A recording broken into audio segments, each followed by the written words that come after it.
ring in a fairly elderly Ferrari, I believe. Yes, and of course we mustn't forget that today we've also had a fatality here. We've just been taking a tour of those garages which are closed, and the first of which was shuttered up was the 95 Aston Martin, and sadly Alan Simonson today lost his life at this very event, and our thoughts of course are with his family.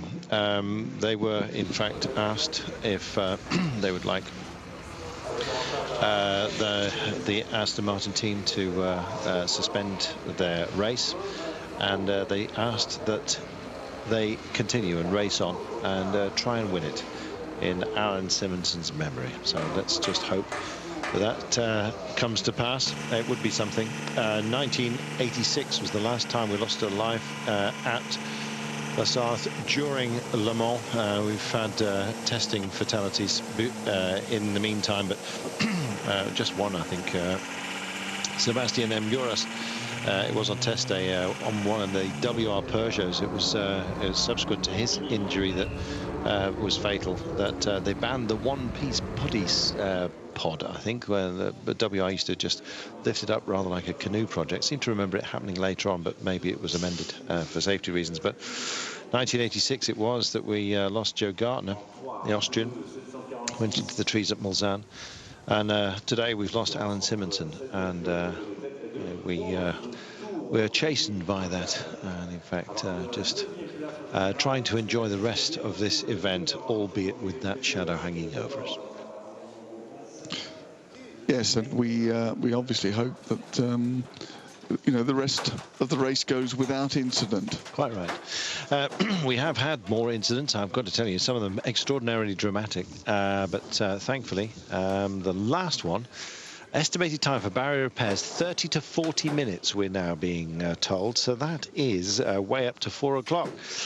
So chaps, to save you having to I would say probably about another 20 minutes, half an hour. We have had some of that time go. We were going to talk a little about tyres. I know that we... Oh, sorry, carry on. Yes. We're talking about tyres the other day during practice, and it was Martin, our colleague, who was explaining to those of you that, of course, there is a huge difference between the tyres that you and I have on our road cars and the tyres that are on the cars that are racing here. First and foremost, although this is to some degree made up of public road here at Le Mans, it is comparatively flat. In other words, there's very little camber.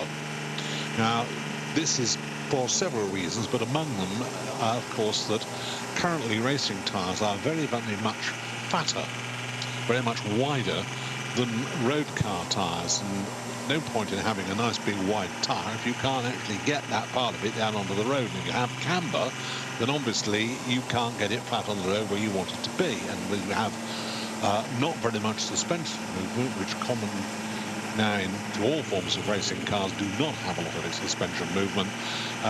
That is one of the ways of getting the maximum amount of grip.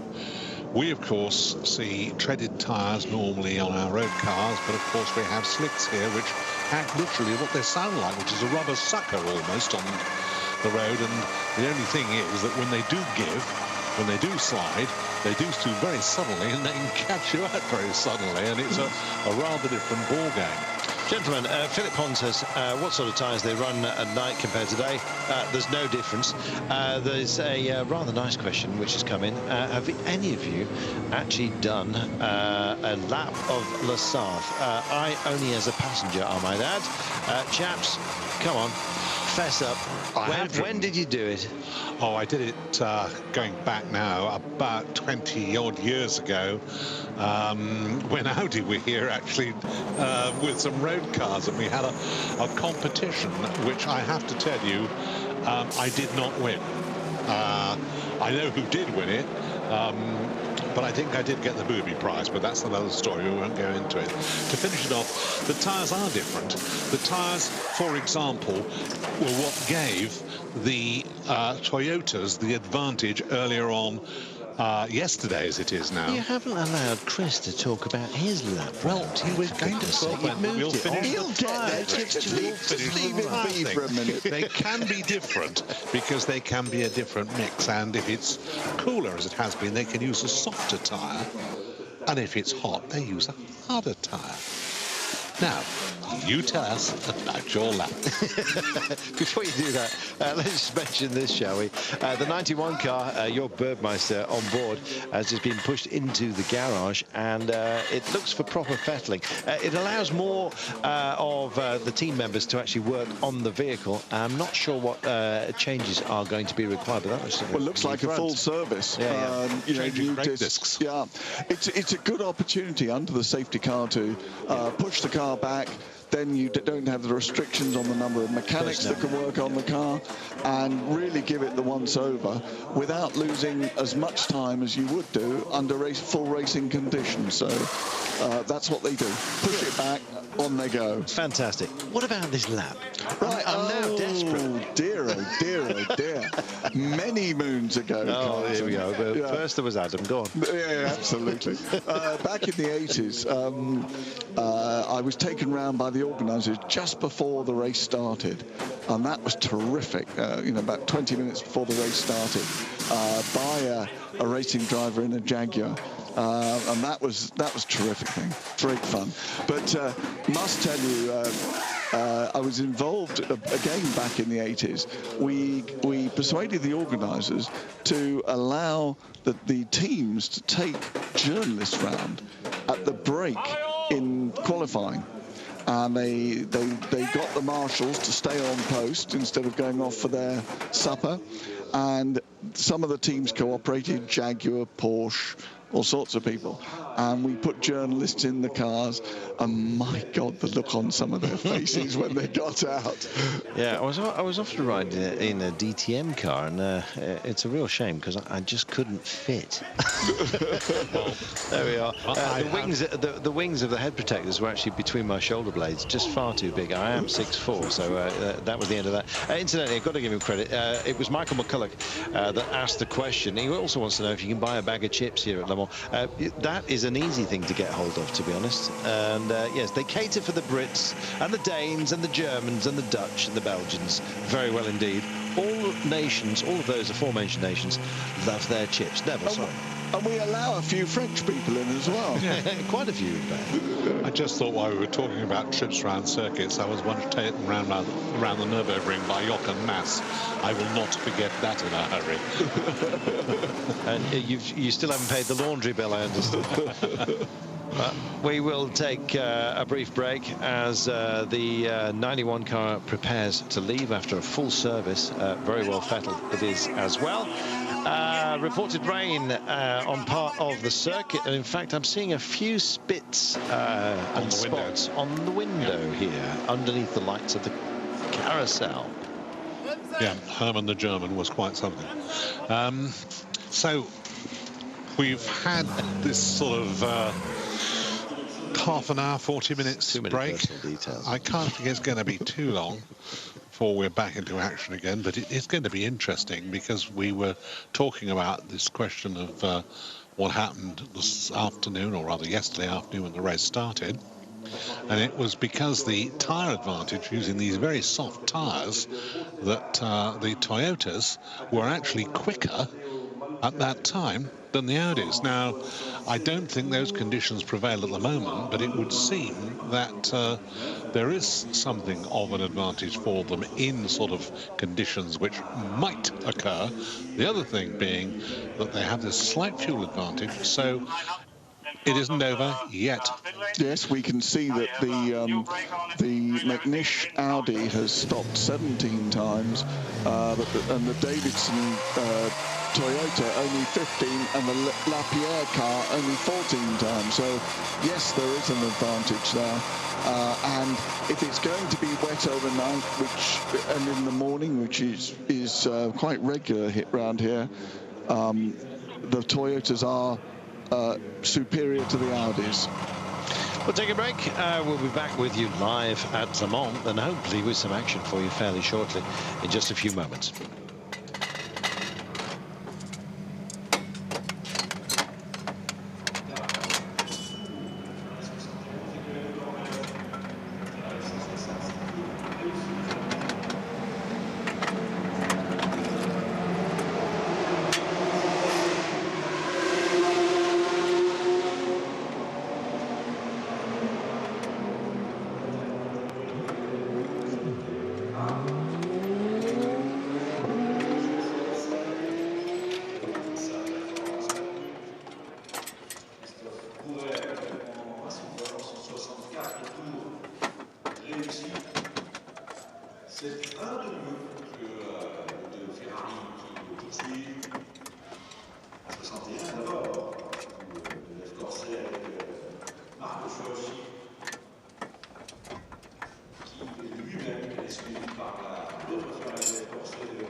Welcome back.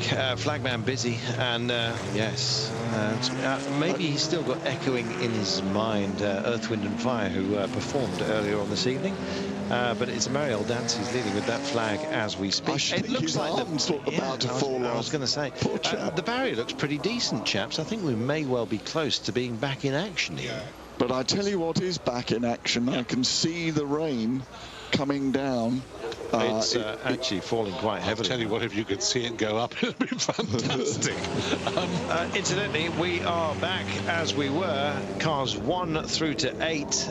All the LMP1 cars are together. Lotterer managed to ease his way past the Morgan, now in the hands of Brundle. And we're going to be back and underway. The safety car still with the lights illuminated. However, the barrier looks complete. I suspect they've got to have a chap in a brown coat with a pencil and a clipboard to come and inspect it. And once he gives it the OK, then we'll be racing. Well, we can see that it's raining up by the Dunlop Bridge. It's raining here, and we're at the on the pit-in road, and reported rain in area of Marshall's Post 18-9, which is down at Arnage, I think. Yeah. So it is raining. It is raining, and it is a challenge. And we haven't, of course, had the driving rain that we had at one stage of practice on Wednesday. But that's the one thing we don't want to see. A little bit of damp like this, okay, we can cope with it. But if it does actually start to really throw it down, then, of course, you get a situation then where everybody's got to stop, change tyres, and then we get this wonderful situation which goes on when you're not quite sure whether you should be on slicks or on the intermediates, on full wets, and so it goes on. Sorry. It seems wrong that Toyota are quicker in the wet than Audi, because Audi have got the four-wheel drive. There you are. Wow. The rain Yes. illuminated by the... it's kind of coming down as heavy drizzle at the moment, almost like a mist. But believe me, that is going to have a really negative impact on the surface here. This surface is going to get very, very skittery with that dowsing, because we haven't had rain for around about 9 hours. I know that sounds a bit of a shock to you guys, but yeah, it's been relatively dry, and this is the first little bit we've had, and it's going to make the surface a little bit unstable. And there'll be a lot of oil and rubber on the circuit, so it will become very, very treacherous. It will. On the restart, let's hope they take it safely. If you get a lot of rain, it will be okay, but it would just a drizzle like this is when it can make it's almost worse. Yeah, exactly. Yes. But the one thing it will probably stop is any fog in the morning. When dawn comes at Le Mans, there's often fog on the Mulsanne Straight, which can be very, very difficult for the drivers, but the rain will stop that. And there is a wind from the southwest, which usually brings rain, but takes the fog away. 32 car about to get underway. Oh, hello. Well, it is if you can start it. Yes, you can. And finally, they've had all kinds of problems, not least Lotus, of course, with a court case kind of hanging over them, where they lost, unfortunately. The 31 car, I think, was the worst affected. That went out very, very early, incidentally. But yes, components were the issue, and a court order was issued, and those components were stripped from the vehicle, which wasn't great, and so it's kind of hampered Lotus's efforts here. Matthew David said, what's the top speed of cars on average around the entire circuit? Top speed, actually gunned today, I think we nudged 300 kilometers an hour, which is almost around 200 miles per hour, 325 kilometers per hour today. What's the average speed that we've been carrying around the entire track? It's about 140 miles an hour. 140 miles an hour. 241 kilometers per hour. There you go. 835 to 150. There we are. Dev's done the maths. There you are. Matthew David asking the question. Thanks for all your tweets, by the way. You've been extraordinarily lively. And the safety car is still out. However, you can see that the activity in the pits means that that period may well be coming to a close fairly shortly, and nobody wants to get caught out. Well, here you can see that the Aston Martin is also having It's got carved slicks there. I think they'd like to refer to them perhaps as intermediates, treaded slicks. And it looks to me as if they're having a pad change as well. Incidentally, Jan Charus and the Lotus are running in 18th place, and I'm slightly shocked by that. They're on the outlap at the moment. They've really come through the field, although it is a diminishing one. Yeah.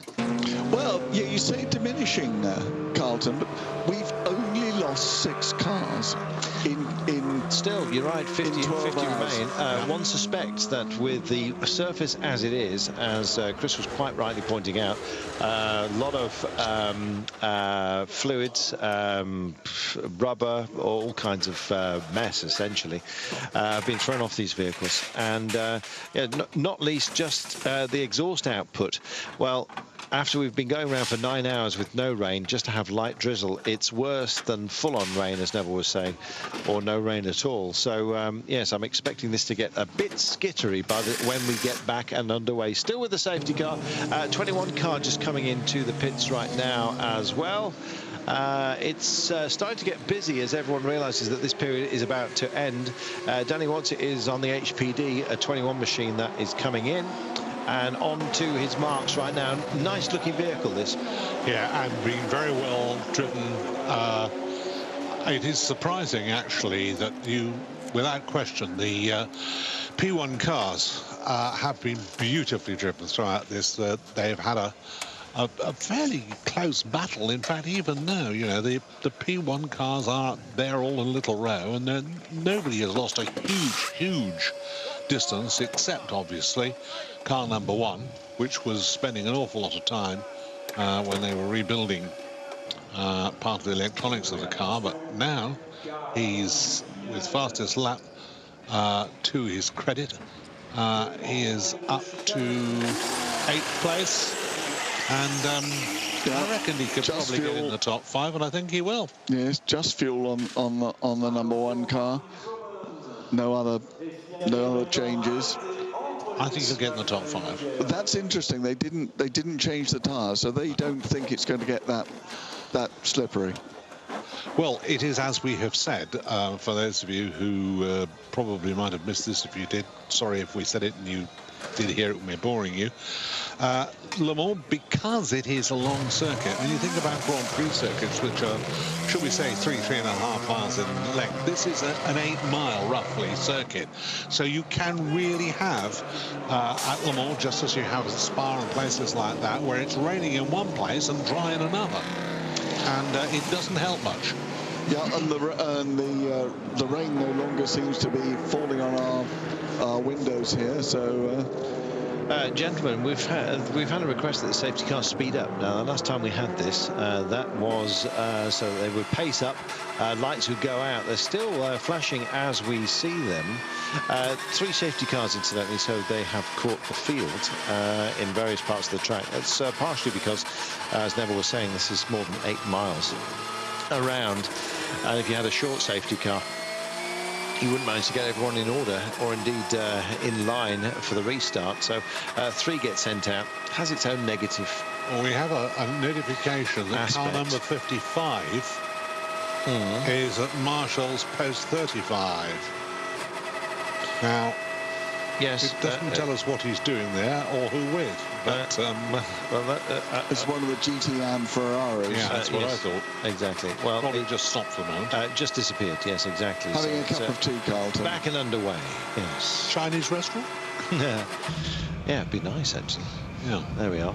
And that looks like shiny new barrier, and they look reasonably happy. And it looks like the lifting device has now rehooked up his bucket. And take your rest when you can get it. I think that's the watchword. Well, they've done a fantastic job actually to replace that Armco in that time, and it is an important part of it. Now, there's a chap having a back rub. Isn't he lucky? You know, one of the things about Le Mans is it's very much a family affair. If you bring your little kids, if they really are little, ear protectors, please. A lot of them here, and in fact, the stewards will guide you towards ear protector vendors if your child's ears are unprotected. There's some very loud noises in this business. And the last thing you want is little ears to get damaged. Anthony Wood is watching with his son Alex, who's 13, presumably a bit of a motorhead as well. No sleep yet, he says. So much the better. So much better than Formula One. Keep up the great work, Eurosport. Thanks, guys. Yes, it's nice to know that we've got the young with us at this time of the night. Exactly. There is car number 70. Those of you who have been with us all night, it seems like all night, doesn't it, may remember that this car went off. It then got as far as the pit road, then the lights went out, and then there was a definite smoke-filled cabin, and it was pushed into the garage, where it's been pushed again, and the driver got out rather quickly, and they started taking bits and pieces of it, and they put it all back together again, and they put more fuel in it. And now it's back. They've just pushed it back in the garage again. Yes, exactly. Jail Ward says, has a kit car ever raced at Le Mans? I think we can probably count WR as a kit car, can't we? Yeah. Yes, and also WR, I think, the fastest car at Le Mans ever down the Mulsanne Straight. Exactly right. I think they topped 400 kilometres when before the chicanes were introduced. That's right. And they used to come here with I mean, it never stopped. It couldn't stop at the end of Mulsanne. It used the escape road and was last seen disappearing towards the village of Mulsanne. WR stands for Werner Racing, incidentally, if you want to look it up. And they used to build their own weird cars. In fact, if I actually started at once upon a time a collection of WR cars, the little tiny models, of course, because they all look so completely different, just as Aston Martin always looks like an Aston Martin. A WR car never looked like a previous WR car. It was a bit of a canoe project because it was a one-piece body that had to go into the garage. It was always garage 56, and basically they used to lift it up, work on the car, put the body back on, and then go out racing again. They sealed up all of the air intakes. They put extra skinny tires on it for this run that Chris is talking about. Went over 400 kilometers per hour, unbelievably unsafe as well. And the organizer said, you know what, I think some chicanes might be in order, because tyre technology is just not keeping up with these speeds, and that is why we have 2 chicanes on the Mulsanne Straight. Yes. We're going to take ourselves a commercial break in just a few moments' time. This safety car looks like it is going to be extinguished. The lights on it, that is, all 3 of them that are out on the circuit at the moment, hence so much work that's going on right now, because they want to be well fettled by the time those lights do go out, and we're back on track. It's 5 to 4 in the morning local time, and there are just over 11 hours of racing still to be had here in Le Mans. So we'll take that break, and we're back with a chat to a few more of you in just a few moments. Stay with us.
Welcome back. We've got, how can I put it? Heavy drizzle, I think. It's not actually full-on stair rods as we speak.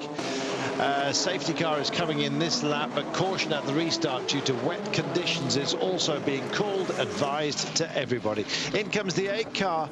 Swift one for Anthony Davidson. It's a driver change by the looks of things as well. Out of the car he goes. It doesn't look as if go racing. Doesn't look as if they're going to change. Oh, yes, they are. Yes, they are. They are going to change tyres on that car. I wonder if they're going to put the intermediates on. We think. Yes, they are. There are clever boys. Well, untreaded intermediates. Well, this is a very late call, and it's probably a very wise one. Now, if they time this absolutely right, they'll get a full service. They'll head down their pit lane, and as the safety car gets pulled in, they'll just be able to continue. I don't know whether they've timed it that accurately, but they're going for intermediates here, boys. Yes, and that could be very... It is now pouring with rain. The organisers are cautioning the teams due to wet conditions, and at the restart it's going to be quite exciting. Do you know what, Chris? I still can't see pouring. There is a little bit of damage on the front of that car. There is, and I'm wondering whether that's going to be required to be fixed before they can leave. I think they intend to fix it before it leaves, but that probably gives us an idea who did what with wishing to whom, because we did see a little bit earlier on an incident where somebody, and it was Patrick actor, please help me, the name has gone from my mind, Dempsey, who got clipped into a spin, and we never found out who did it. Well, this is a man who's having to work very, very hard with his star-shaped right now. They want to get that car. Yes, that was done it. Tidily done. Good boy. And the safety car's not come along yet, so he can get out without losing any more time. Right, look at the way this drizzle is just hanging around on the lens here. It's not sort of sheeting down, so we're not getting stair rods. It's not heavy rain. It's worse than that. It's as if somebody has delayed a light mist. Oh, now we've got proper rain by the looks of things. Goodness me, and if that's being picked up by a car, oh, look at this. Well, that's definitely proper rain. It's definitely proper rain. Let's have a look. As we go in on it, do you know what? I still think it's kind of like foggy, misty rain, but like a sea mist almost. But this is the worst possible rain we could have had, Nev. Yes, it's pretty horrible rain. And on the one hand, I have to say that if it stays like this, at least it's going to be universally wet, and it will wash away some of the rubbish that's on the track. And Nick Howardfeld's just come in the 12 car. He's decided it's too dangerous to go out there. That he wants intermediates as well. I think everyone is going to go for this. We were saying it's been dry so far. It's anything but now. Safety car lights are out, and we're going to be racing in just a few moments' time. Yeah, there's a big queue coming into the pits, and there's one of the Audis. Big train of cars also. This is an insurance stop here for Audi. Having seen Toyota take on intermediates, they're going to do it themselves. Nobody's going to take the chance. There we go. Safety car has been reinstated. Lights are back on because they want everyone to get properly booted. Yeah, I think that's a very wise move on the part of the clerk of the course. Get them booted and suited before you go out on this skating rink. I don't think that's right. No, I know. Well, you would say that, wouldn't you? No, I don't think that's right. If you're going to have a motor race, let the motor race. If the circuit and if Toyota were clever enough, then don't allow everyone else to copy them. That's exactly what endurance racing's all about. If you can outthink your opponents, you should gain. There we are. Chris Parsons starts with the pointy finger. And if he means business. And if you can outthink the Yost team, you are doing well. Reinhold Yost is the master. Begin to think, actually, I've got a graduated respect for. I think you are probably right. Tell you what, as we're under the safety car, I'll take this as an opportune moment to hand over to Martin Haven, and he can take the restart, and it will be testy due to the horribly damp conditions that we have right here. So I'll bid you a fond farewell, and I'll see you later on this morning. Well, there we are. Well, here comes Mr. Haven to join us. We're not. Mr. Haven, good morrow to you. Did you sleep well? No. Well, that serves you right anyway. I've been out outside the track watching cars go by. Well, since you were with us, a few things have happened. Yes, they have, haven't they? Yeah. We I have to say, I'm afraid I do rather strongly disagree with Chris, especially after the happenings earlier on today. Well, I do believe he has a point, but I can understand where he's coming from. It's the one that we could probably debate at some time. Well, I agree. If the track was green, he wouldn't have thrown a safety car for rain. Since the safety car was already out, I don't think it's germane in the current situation to not allow teams to be in as safe a position as possible. So I feel that that's their decision, and with the drivers, they can come in, but I don't think that the safety car should, unless the conditions deteriorate so far that you have to put the safety car out to make the conditions safe. I think they should go racing. Well, again, of course, that is always the decision of the race director. And the race director has decided that those are the conditions.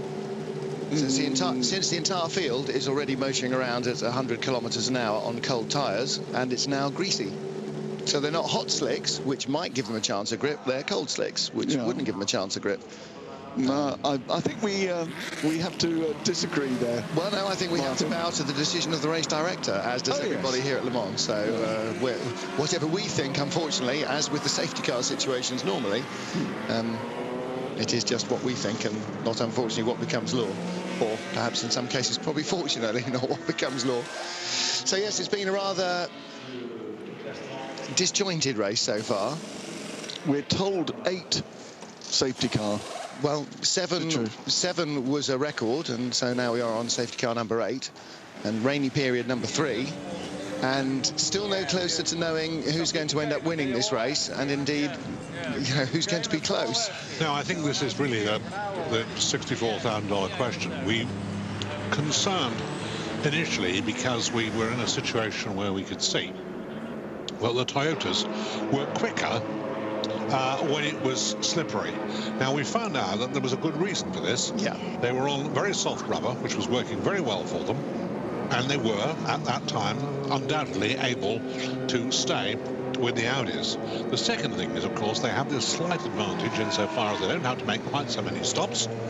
They have this fuel advantage, and so therefore they were playing, if you like, on a slightly more even field than the practice times would have suggested. Yeah. Looking at what has happened, however, we now have a situation where the rain is back. We have a situation where 2 Audis got themselves into problems. Not only were they making, it was just one of those things. Motor racing is back like that. And so at the end of the day, it's still a wide open box with it. Like everybody else, the leader is on pit road. And so is the number 1 car. Leader has left, Loic Duval. He's joined back onto the safety car queue. Nicolas Lapierre in 2nd place. Sebastian Buemi in 3rd, has just left. Lapierre in his Toyota is on pit road. And so too is Ollie Jarvis.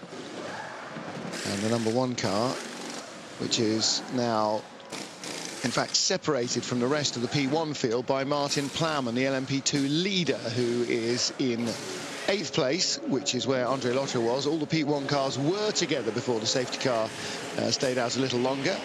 And, of course, then everybody went for a slew of pit stops. See, they're stopping in herringbone formation because that's the way they've decided they will do it, because the cars are now too long at Audi to have all 3 of them lined up nose to tail. So having decided that's the way they're going to do it, that is the way they're going to do it, whether there's anyone else in or not. Because, Chris, they're not the leaders, and you never know when the leader might suddenly rush in.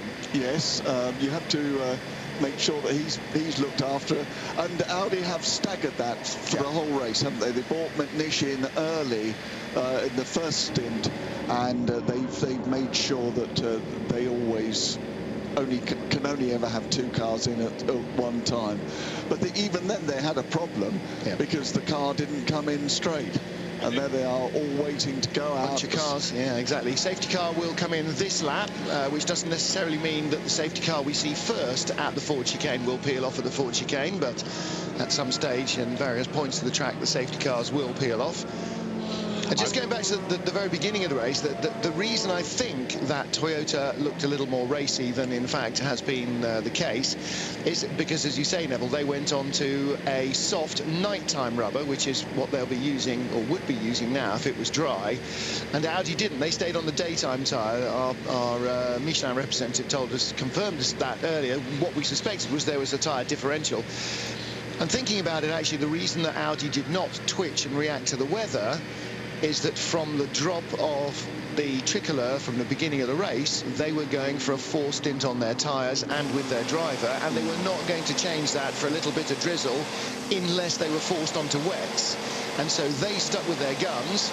Toyota got in amongst them, but then as the weather changed again and it started to dry out, Audi's long-term plan started to come back to them, and Toyota's softer rubber started to wilt a little under the pace, which is when we saw the Toyotas then dropping back and the Audis returning to the front of the field. So, as so often, they went with plan A and didn't flinch, and in this case it suited them well, and then it paid them back well. They've got strength in depth, haven't they? That's the great thing about this. This is what Martin has just outlined is endurance racing. Yeah. This is playing chess at 200 miles an hour. It's very complex. Yeah, absolutely right. And the good doctor has had a lot of practice at it. Oh, yes. I also think it's interesting that once again it's a 2-car battle against a 3-car battle. I would have felt more comfortable if I was Toyota in having a 3rd car. Well, yes, but again, I was thinking earlier of a couple of years ago when there was 2 Peugeots and 3 Audis, and suddenly in almost the blink of an eye there was just 1 Audi left out front, being harassed by 2 Peugeots with what, 18 hours of the race or something to go, and they kept their nerve. And they held on and they held on, and damn it, they won the race. And they were the rookie team. That was the #1 Crew's first win in 2011. And I did think earlier on as we headed into darkness, and then there was one, is this history repeating itself all over again? Single Audi being chased by 2 blue and white cars, nominally faster. In this case, not so. It's normally the Audi that's faster, but the balance of power is by no means certain, and the way this race is going, nothing is by any means certain. So yeah, we have 1 healthy Audi out front, and luckily for them it was 2 different problems that hampered their teammates, so they're not particularly waiting for the sort of Damocles to fall on them. I think I was most impressed actually by Audi and the car this year. From the word go, they looked at what happened to them last year. They looked at, as far as they were concerned, they don't like losing, and they were losing, and they got it right, and back they came. And they really had things going extremely well. They're back racing. They are indeed. Green lights, green flags. I don't know whether Marshall, yes, they do actually still wave the flags out of force of habit. That's a yellow flag he's waving, not a green flag. Well, no, it's a green flag. Are you sure? Yeah, looks green to me. Well, I'll believe you if you say so. It looked yellow to me, but who am I to argue? So Loic Duval, the race leader in Audi #2, Sebastian Buemi in Toyota #8, and Nico Lapierre in Toyota #7, who's just come out of the pit, so he'll be in a queue behind the safety car. Very, very gifted driver, young Mr. Buemi, who I didn't think had perhaps the best of opportunities in his hands, and perhaps this is going to give him a chance to show of some of his real ability here, because I think he has actually a lot going for him. Well, also being particularly impressed by Ollie Jarvis, who's a relative newcomer to this sports car racing through the day, through the night, and through most of the next day nonsense, and has acquitted himself very admirably indeed at Audi. A relative newcomer to a very good car. If Ollie Jarvis had had the opportunity to have a car like this before, it's nice to see that at least he is being recognised for that ability. Absolutely. Yeah, but he's got tremendous experience, though. He's been in DTM for a long time. Yeah. But, as pit road comes the very well. Porsche 911, the 92 car that is currently in the lead of the GTE Pro class, having taken over from Fred Makovici and The early race leader, the 97 Aston Martin, now is Stefan Mucker at the wheel. So somehow Porsche, which was pretty much out of the running in qualifying, ooh, gee, look, they have shuffled their way to the front of the field. Now they have taken 12 pit stops to 13 of the 2 Aston Martins. So they're a stop ahead now. The do they owe us a stop? Yeah. Well, they've just come out of the pits, so I'm suggesting no, they don't owe us a stop at all, because the top 3 in GTE Pro all just left the pit lane. Redoubtable Mark Lieb. Yeah. Very, been driving for Porsche now. Saying he was a very young man. And, yeah, he retired as well. Retired as a Porsche factory driver, went off to university for 2 years, did an engineering degree, and came back to Porsche as a factory driver. However, he's now got his second career firmly lined up, because when he decides, or they decide, or between them they mutually decide he's too old to cut the mustard anymore, finally be he can just move over to the engineering side very nicely. Very smart cookie, and as unassuming as you like. Also unassuming and moving rather quietly up the order is that number 51 Ferrari. Now don't forget, that is 2/3 of the team that won last year. Fisichella leading, and Jimmy Bruni, Fisichella behind the wheel now, and Jimmy Bruni, they won the race last year. The 51 car at midnight looked like it was going to play really no part in any proceedings. It was 7th, 8th, 9th or whatever in the GTE Pro class, but they have just hammered away, and now they have crept themselves up the order. They are now in 5th position, ahead of the 71 Ferrari, which is the best placed AF Corsa car a few hours ago. Olivier Beretta, with that slightly nose deranged car, is now in 6th position.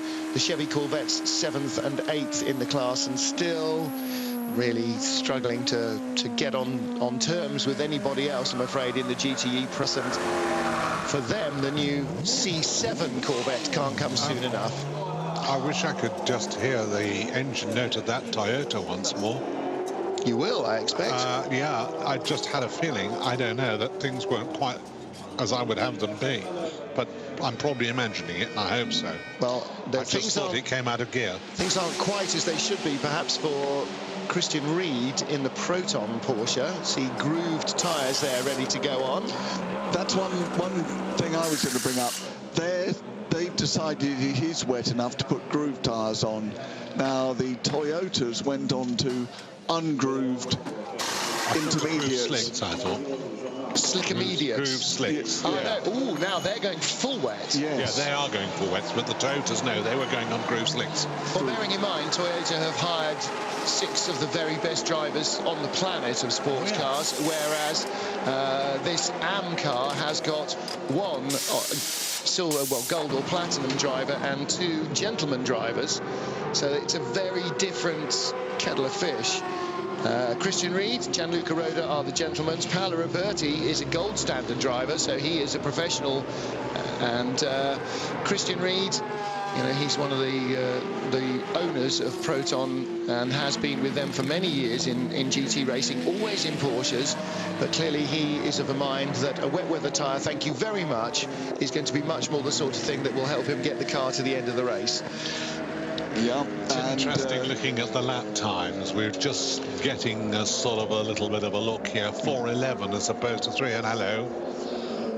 Yes, and Martin's friend, Mr. Fisichella, has been through the gravel trap. Yeah, Marshall's post 42. He got all the way to the first chicane before going straight on his out lap. So there I was, just bigging up their progress, and he's rather under the radar, slipped through the gravel without letting us know. Who else are you going to? Yeah, I know. Sing the praises on Martin. Not even a quarter of a lap for the curse of the commentator for my fulsome praise. Oh, this will be it on board, will it? No, this is the Toyota, I think. That's the Toyota. Yes. I'm not sure who we're on board with there. However, we will leave them to their own devices and return to you in just a moment. Stay by your beds.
Having bigged up Giancarlo Fisichella in the progress the number 51 AF Corsa Ferrari was making, and then seeing him skate off into the gravel traps not just 2 minutes ago, wasn't I saying that it was up to Christian Reed to decide what tyres he would like best to get him round? And if wets were fine for the team boss, then wets were fine. He's gone straight on at the first chicane as well on his choice of groove tyre. I think I may leave before I mention somebody else and curse them too. Yeah, I think that's one of the Toyotas. Well, that's not the first chicane. That's not me. I haven't mentioned any of them. That's you. I thought about it. Martin Havel never. Martin Haven. Yes. See, now I should have started at the other end. Chris Parsons, Neville Hay, Martin Haven. I can say that. I can't go the other way down the table. And Eurosport's live coverage of the Le Mans 24 Hours. 10:43. Not at night. It must be 10:43 somewhere, is it? No, it can't be, because that would be, we're subtracting 10 hours 43 minutes to go. Record 8 safety cars already in the race, and we still have 10 of our 24 hours to go. It hasn't even got to light, and we may well, with the weather the way it is, raining again at Circuit Permanent de la Sarthe, may well have a cause for another safety car, because as you can plainly see, cars are whistling by all over the place. Number 3 Audi being passed by number 1. Yes. Who do we think is close to him on the road? It can't be number 1 unlapping himself, can it? Well, he could be. You know, I mean, he could be taking himself from 10 laps to 9 laps behind. Now, I think it's going to work a lot better if we move the microphone closer to you. Number one has been lapping very quickly, and Andre Lotterer set the fastest lap in the dark about an hour ago. So, yeah, number 1 really is stepping on it. Talk amongst yourselves. I know that won't be too much of a chore. I have a page to find. We'll let him find the page, shall we? Well, meanwhile, we'll watch the race. We'll watch the race. Yeah, I can see that the rain is still coming down outside our commentary position. So, although looking at that over the far side of the circuit, it does seem to be drier over there. Yes, it's certainly not around the entire circuit. Yeah, there's no spray coming off that car in front at all. Sir, please, sir, are we just coming down to the second chicane? I would have said we were coming down to the Porsche curves. Oh, okay. Yeah. Oh, I'm trying to... We're also... I found a lovely page on my timing screen which shows the position of every car, but because it's on a very small screen and it's a very long track, they're necessarily truncated, and so basically it shows about 20 numbers with blobs of numbers underneath them. So until the wretched Audis... Oh, it is 1 and 3. Yeah. 1 has just gone by 3 as they came, when I can see them now separating there now, that 40k. So it is number 1, has unlapped himself, not from the leader though, but from Ollie Jarvis in car number 3, which is why Ollie let him go so easily. I think he was probably asked rather nicely, would you just let him go by? Thanks. But he's still 11 laps behind, so yes. So he's got a lot of lapping to do. Yeah, he has. But, you know, I mean, these guys in the number 1 car, they won it last year, they won it the year before, and so they know you can't always win it. And Ollie Jarvis gets himself caught out in traffic and almost runs up the back of the 8-star, the orange Ferrari. And do you know what I mean? These conditions are vile enough, and that's a very, very demanding corner. 170-mile-an-hour turn in, tight uphill blind right-hander, and as the car's really leaning hard on its left-hand tyres, you want the right-hand tyres to grip as you brake and then try and turn to the left. You're trying to roll the car from your left shoulder to your right shoulder. And of course it's greasy, and they don't like to do that. I was watching up there earlier on for about 20 minutes, and I'd say about a third of all cars in all classes got in too deep into the Dunlop curve and ran right out to the outside and just fringes of the gravel trap. So easy to do. The only corner perhaps that's easier to get wrong is Arnage. I love that Marshall there just under the bridge. He's found himself in the best position that any Marshall could desire, because he can stay out of the rain. Yes. And he's loved every second of it. I've been watching him all evening. Years ago, the Dunlop Bridge used to be some rickety old thing. It was basically just an advert. Now it's a massive structure. It's a proper, it is the pedestrian bridge over the track. So it's a very substantial bit of shelter as well. It might actually protect him from a bit of breeze. And it's one of the images of Le Mans, along with those popular trees on the outside of Tetra Rouge. Popular? Are they? Popular. They're very popular. They're popular poplars. They are very popular in this neck of the woods. Yeah. Christopher. My pretty dear. KCMG, oh yes, the car has returned. This is a classic Hugh Chamberlain car, isn't it? With no disrespect to Hugh always seemed to find himself associated with a car that just would not stay out of the garage, and KCMG, I'm afraid, appear to have found one of those for themselves. Quite sorry today, it's threatening to come back. Oh, he is coming back. He's gone to Mr. Bed for a snooze. You can see the rather attractive lights in the roll hoop. A lot of people were asking during the course of the evening, especially as the night came down, what are all the flashy lights for, and yada, yada, yada. It's to identify your car when it's coming towards you in the dark, either up the pit lane or across the start-finish line. These guys hanging over, knowing it's about due, will be looking for two little blue arches, as opposed to two little golden arches. And the organisers and the cars, the regulations say the cars have to have illuminated numbers. Yes. And there's been quite an issue this evening because the illuminated numbers are failing. Yes. And the organisers are having to hang them out the orange and red and black flag, which means they don't have to come in immediately. They can wait until the next pit stop. The next pit stop, they have to rectify the car. I suppose the guys at Murphy and two or so hours ago, and they lost a couple of laps because they had to rectify theirs. But he said, in fairness, we have been bluffing it for 3 hours, so we knew it was coming. It was on the left-hand side, so not facing race control. We got away with that for a while, and then eventually we knew it was coming. So it had got ripped off in a bit of contact, so all the wiring was still there, so they just got their last one, plugged it in, taped it on. They're sort of adhesive, self-adhesive panels with a very fine filament that illuminates behind the number. But he said, yeah, that one's got to stay on, because otherwise, you know, you don't want to be retired from a race because of lack of numbers. Here we have Toyota on Toyota. Bit of Toyota on Toyota action for second place. The gap, 0.0. Guys, grey stuff. That's the legal bit. Here we go. But number 8 is definitely quicker than 7 there. Well, I think there's a sort of a desire to... they're both lapping in roughly the same time, but there are still a couple of seconds down on Duval, aren't they? On the lap.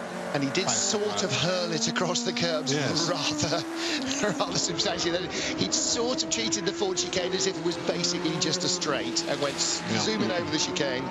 Loic Duval is 2 seconds a lap quicker than Nicolas Lapierre in the Toyota behind him. Well, he's about 3/4 of a lap in front as well. Loic Duval on our screen just turning into the Porsche curves now as they turn onto Tertre Rouge, which is 4.5, 5 miles, 5 miles probably separation.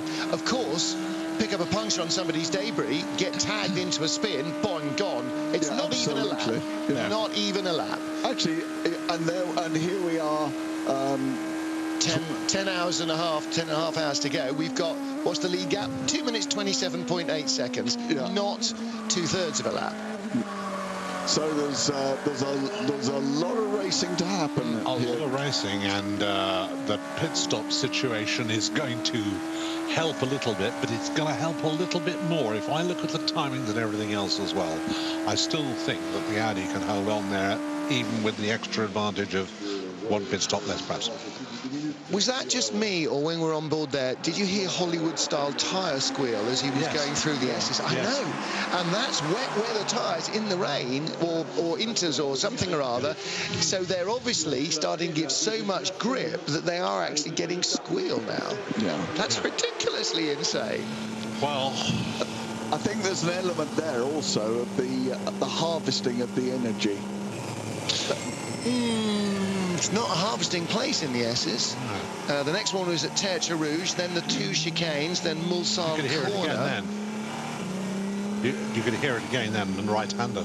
Well, the Audi, because there's when you're trackside, because there's basically no engine noise whatsoever. All you can hear is tyre, tyre squeal or tyre chirrup or whatever, and the whistle of a low-flying missile. It's just the most bizarre racing sound. It's as close to an electric racing car noise as you can get. And actually, what will be interesting is when Nissan bring son of Delta Leaf, or whatever we're going to end up nicknaming it back next year, their Garage 56 project, which is predominantly electric, although not totally, I don't think it can be.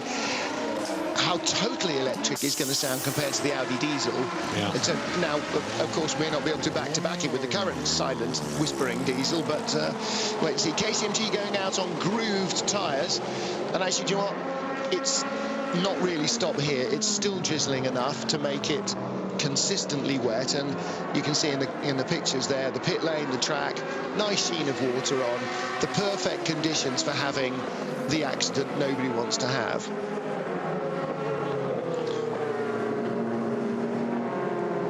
So he comes over the blend line, up into the Dunlop curve, and everybody else has to go round a pedestrian speed car.